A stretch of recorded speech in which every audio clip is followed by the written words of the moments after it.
Like. Hello and welcome back to Majstora. Yeah, welcome once again. This is steps I asked for this one since I want to hear the tactic here. Yeah, well, basically, before the game we were discussing what we're gonna play on this map. Like, one of the ideas from one of the FCs was we play fully 7-8-9 line with many heavies and double RT. But I wanted to play my old strat, basically what we are playing now, what you see on the replay. The only changes were Dakillzor wanted to bring a more heavy lineup, which I agreed to because he took in, because they're defending, so he took in consideration that they could be camping on A6 with many Kongs. Yeah. So the idea of taking many heavies was good. So I agreed to take the heavy lineup. So what we did, we leave Kongs in the beginning to just snipe. We have a budget aggressively spotting A7, so we can know how many tanks are close to the right side, so we can decide if we can clear out the left side.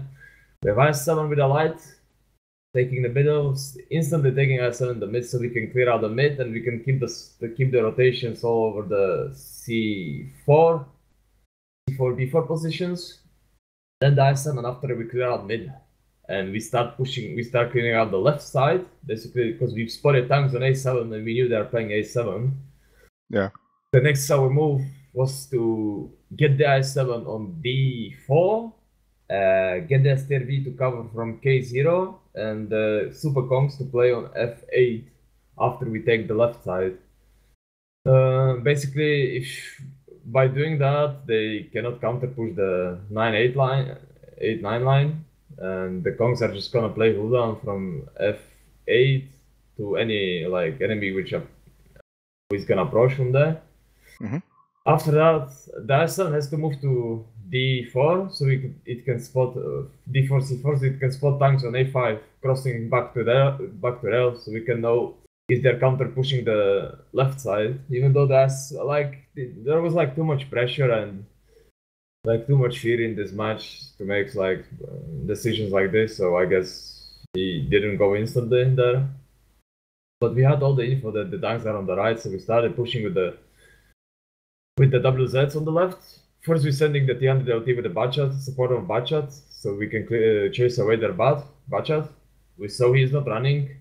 The Bachat, he made a turn but back to D1, so we basically knew they're gonna make a counter push over this side. We were ready for it by sending an STRV to J3, so it can cover the heavies, and the heavies just have to go from the inside while Kongs are gonna be winning the other side. With I don't know how many heavies we had on the, I think we had 4 or 5 heavies on the other side. But we made slight mistakes by having STRV in the base, which should be on J2, J3 to cover the heavies, but if they cannot counter push left side because we're just gonna go up with the heavies and hold that position from them. And basically what we are doing is taking map control with heavy lineup against a medium lineup. So basically they are forced to make a push into heavies and into better positions that we have. So basically they really didn't have a big of a choice with their strategy. They gave away all the map control and they were very passive, weren't they? Yeah, but they were defending, so it's kind of understandable that they were passive. Yeah. Yeah, so but since they have a pretty decent FC, I would say they made a right call to make a counter push. On this side, it was the obvious thing they're gonna do, but we failed with few players. And we shouldn't have lose so many tanks on the counter push. I don't think we even would have lose the tanks on so many tanks when they were pushing there if we had the correct positions, but. Well, at least the clown which is gonna watch this replay will take it in note that they should stay where I am staying and Eden is staying. Yeah. But the basic thing on this strat is holding all the positions, basically not giving away J3, J4. Then we are holding the base, cleaning up the middle, which is one of the most important thing we are doing in this strategy. Then obviously you have Kongs playing the right side because you have a really good position, positions to play against to play with, and you're locking down any push on 9-8 line, 9-0 line. Basically, if they push 9-0 line, that's the perfect scenario for you. If they camp on A7, it's also really easy to break with the strategy that we have. Plus, how do I say? By taking the left side, if you don't counter push, we're just gonna take all the position up to EA4, then we're gonna take all the positions to B6, we're gonna have all the map control, we're gonna have a crossfire on 0 line, so they cannot counter push 0 line, they'll be kind of forced to, they won't be able to do anything, especially with their lineup, so we kind of knew they're gonna counter push.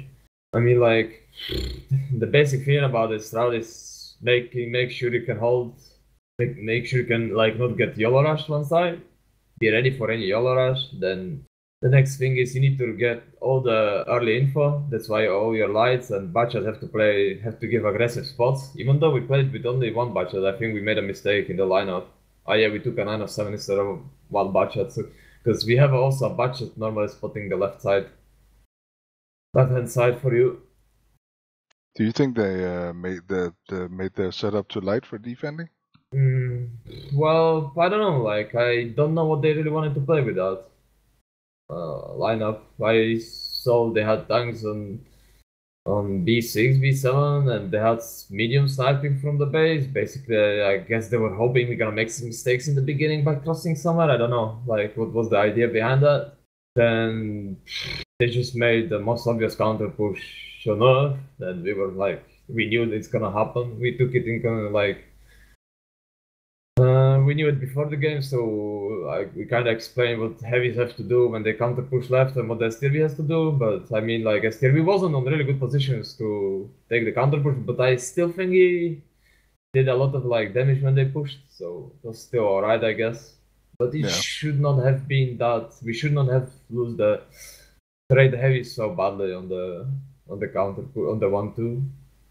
And basically, if the enemy plays left side, you go with the heavies where we went after they pushed, and you're taking the right side with the cover of J3, where basically you are locking them down in one square, and then you are just using the hold up positions to fight them from better positions. Basically, steps is mostly about map control, unless you are doing some YOLO rush on one of the sides. But we are with our strat, we are locking down any YOLO rush. So basically, if you're YOLO rush, we are ready for that. We have all the crossfires in the beginning. We have all the information. So for the enemy, it's like almost impossible to push anywhere, knowing that or be like not being ready for that. That's it, I guess. I mean, it sounds simple, but no, it doesn't. I don't think it sounds simple, but it's good to get an insight in how that works. Yeah. Well, thanks a lot for coming, Majstora, and thanks as well.